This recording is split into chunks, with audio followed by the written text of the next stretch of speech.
嗨，大家好，我是猫莉。今天我们要用面包机来做一款质地轻盈松软，每一口都充满榛果巧克力香甜滋味的榛果巧克力旋风吐司。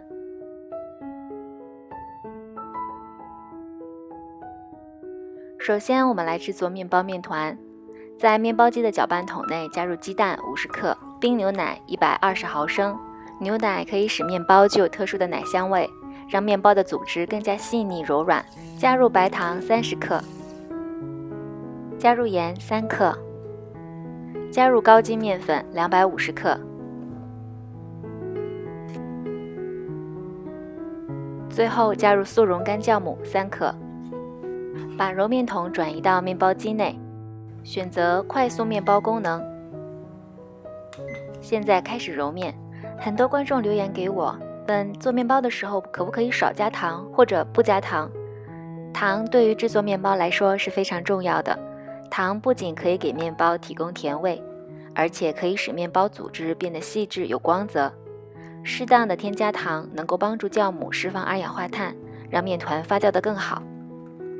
因为糖是酵母的食物，面包里加糖不一定会很甜，因为糖在发酵中已经被酵母分解了，所以糖是必不可少的哟。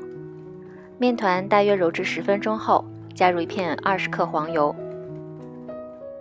20分钟后，面团已经揉好了，我们把它放到揉面垫上。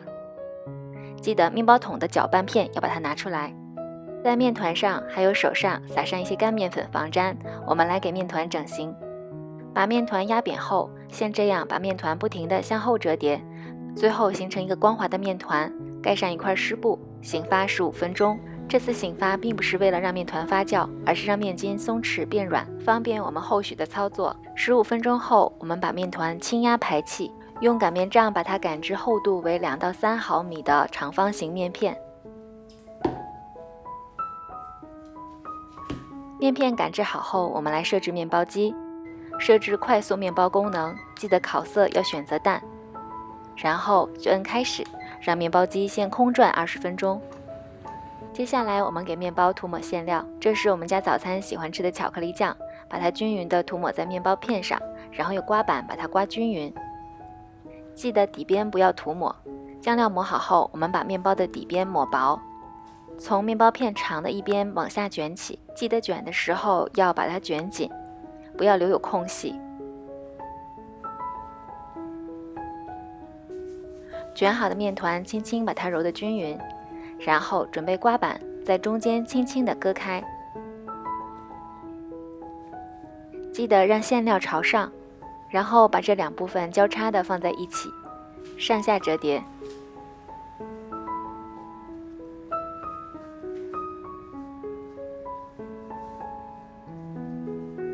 折叠好后，底部的面团把它捏紧，另外一边也做相同的操作。最后一步啦，就要大功告成啦。我们需要把面团的头和尾折起来，压在面团的最下面。折叠好的面团就像一个巧克力绣球一样，非常的漂亮。然后把它转移到面包机内。这时的面包机已经进入了发酵状态，我们可以把面包桶放到里面。盖上盖子，等待它烘烤成功的那一刻吧。时间到啦，我们来看看面包烤得怎么样。哇，真的是太美丽了！在晾晒网上轻轻地震几下面包桶，这样轻易的可以取出面包。面包取出后，快速的把它竖立起来，这样防止面包塌陷。这个面包烤得非常成功，你觉得呢？面包晾凉15分钟后，我们可以给面包盖上一个保鲜袋。这样可以让面包皮变得松软，有了保鲜袋的加持，完全晾凉后的面包非常的松软。我们来看看面包内部的组织，真的是非常的漂亮，好像大理石的花纹。没有想到面包机也可以做出这么漂亮的面包。掰开面包，轻咬一口，每一口都充满了榛果巧克力味的香甜。面包一次吃不完，可以用保鲜袋密封，放在冷冻库中保存。下次要吃的时候，用微波炉或者烤箱加热1分钟左右就可以了。这样保存面包，就算再次加热，也会和刚烤出来的一样美味哦。谢谢大家的收看，我是猫丽，看完别忘点个赞，我们下个视频再见啦，拜拜。